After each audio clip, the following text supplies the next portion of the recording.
Next up on Week in Review. Chester makes an adorable chair. Sarah gets replaced. And I make my debut. This is your Power Tool Week in Review.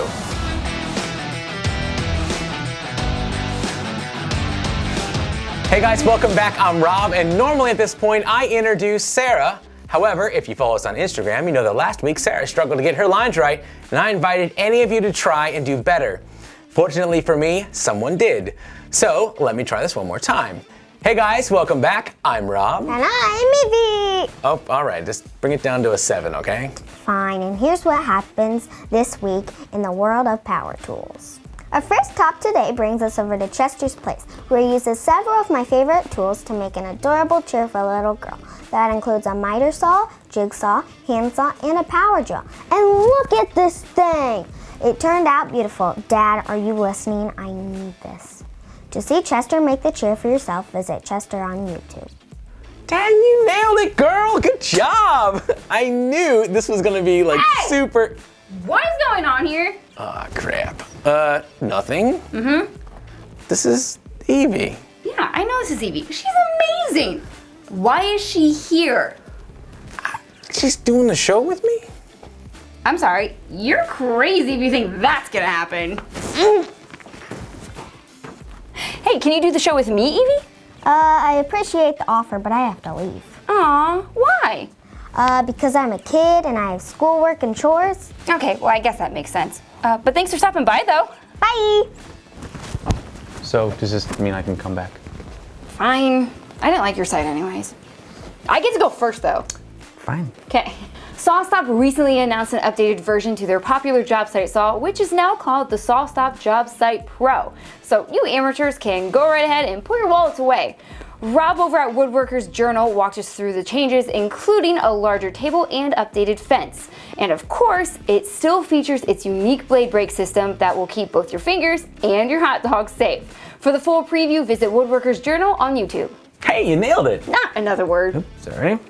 Recently on Instagram, a few of us were discussing limited edition tools, sparked by Murray from Kruger Construction, who noticed my black edition Stabila right up there. That sent me on a mission to find more special editions, and I ran into the newly announced Festool Emerald Edition Sustainers. Festool has been selling premium tools at premium prices for over 90 years now, but they've only been here in the States for 20. To celebrate their second decade in the USA, they're now offering 5 different tools with a unique blue sustainer. I, for one, can't think of a more Festool way to celebrate something than by spending $3,200 on 5 blue boxes. The tools will be nice too, I'm sure. You can order the unique kits now at your favorite Festool retailer. Milwaukee surprised a bunch of us with another special pack out. This time it came with 4 measuring tapes featuring the updated studs.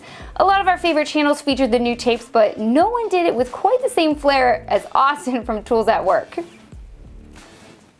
After giving the tapes a proper testing, he spends the last 40 minutes trying to reach his keys across the driveway because, you know, the floor is lava. You can find Austin at Tools at Work on YouTube. Earlier this week, a fan sent a note asking us what tool platform do we recommend for a plumber. Instead of making something up, we decided to reach out to the OG plumb god himself to get his take on the issue.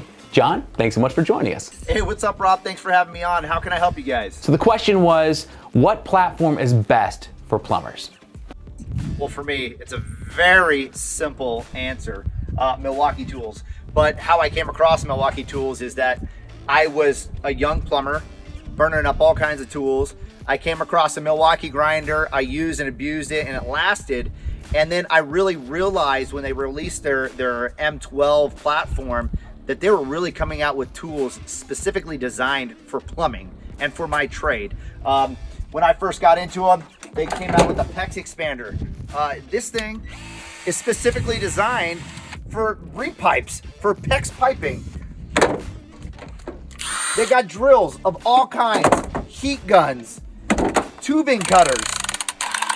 I mean, you can't go wrong. They have shears for PVC or for PEX, whatever you want to use it for. Band saws, all kinds of different band saws to cut your unistrut, to cut piping, whatever you need to do. They have your lighting solutions. They have camera systems and more cameras to come. They have sawzalls, all kinds of different shapes and sizes. Hole saws. This is a new Super Hog. This thing is ridiculous. So when I look for a a battery platform, I'm looking for a tool manufacturer that is specifically designing tools for my trade. Awesome, thanks, John. Hey, no problem, guys. I gotta get my butt back to work. We'll see you later. He's a beast. I'm worn out just watching him answer a question. Well, there's always a lot of work to be done. There is, and thankfully I know just the guy for the job. It's time for actual work with Rob Robillard. Hey, Rob, Sarah, how are you guys this week? I'm good. Rob, on the other hand, is on thin ice. You know, as a carpenter, I know all too well that getting the smallest detail wrong on a project can cost a lot of time and money or just set the job back. And knowing this has told me or sold me on the idea of making pre-construction mock-ups for the client. In the building industry, if you asked me to build a bookcase and, oh yeah, make it look nice, what exactly does that mean? You'd be a fool to take on a project like that without even at least an elevation drawing approved by the client.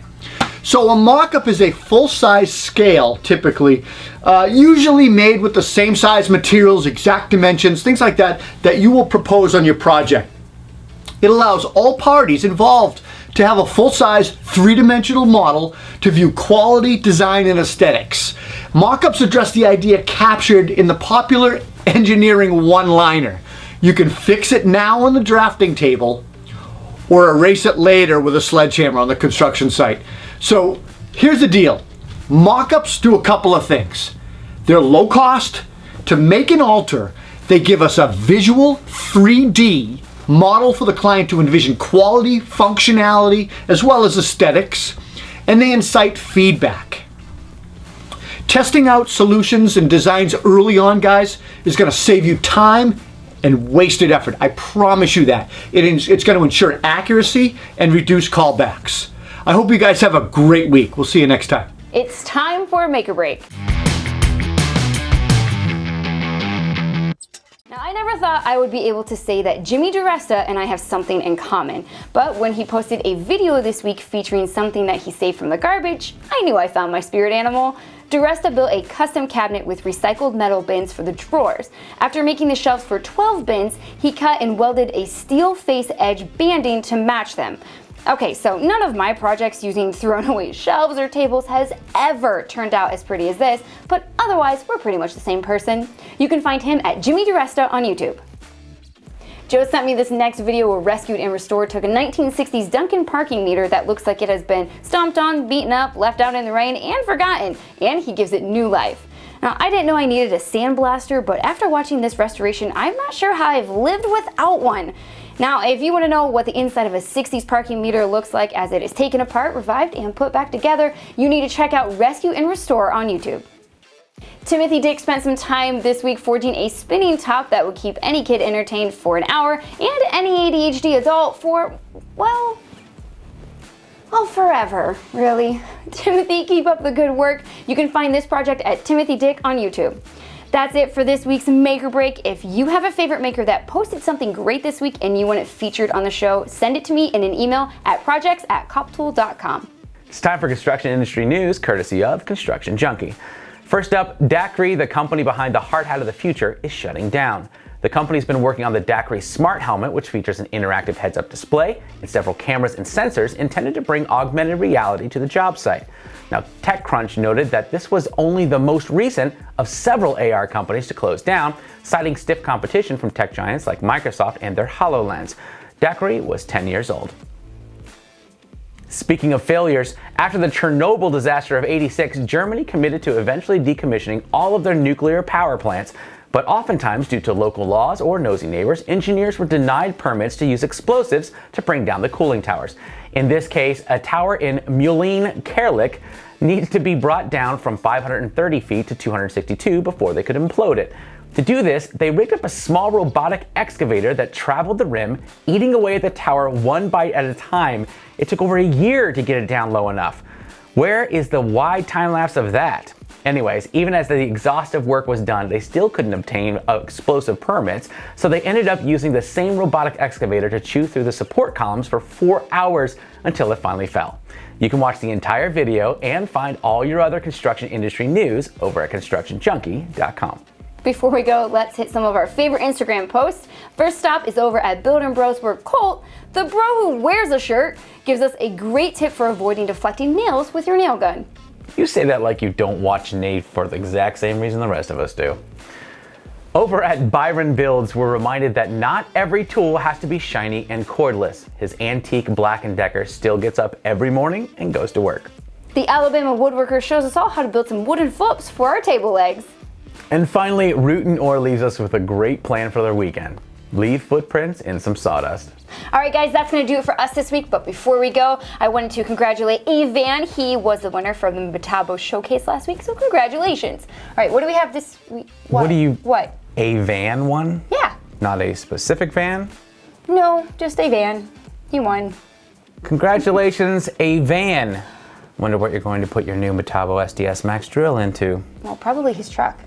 All right, what do we have going on this week for showcases? Oh yeah, so our showcase this week is courtesy of the good folks over at Milwaukee, who sent us 2 examples of their new digital red stick levels. These things are absolutely amazing. Be sure to go over and check out our showcase video where you can not only learn about them, but also have a chance to win one. And if you don't win one, where can they get one? Oh, so actually there's even better news. The guys over at Ohio Power Tool let us know that they're currently running a special that if you purchase a 12, 24, or 48-inch version of the digital red stick, you get a free Milwaukee USB flashlight, which is like a $70 flashlight, 700 lumens. That's It's awesome. So yeah, go do that. Well, speaking of Ohio Power Tool, thank you Ohio Power Tool and Milwaukee for sponsoring this episode. Guys, don't forget to like and subscribe. And special thanks to Evie for being a guest host this week. We loved having you. We'll see you next week. Bye! Is this going to be a thing now?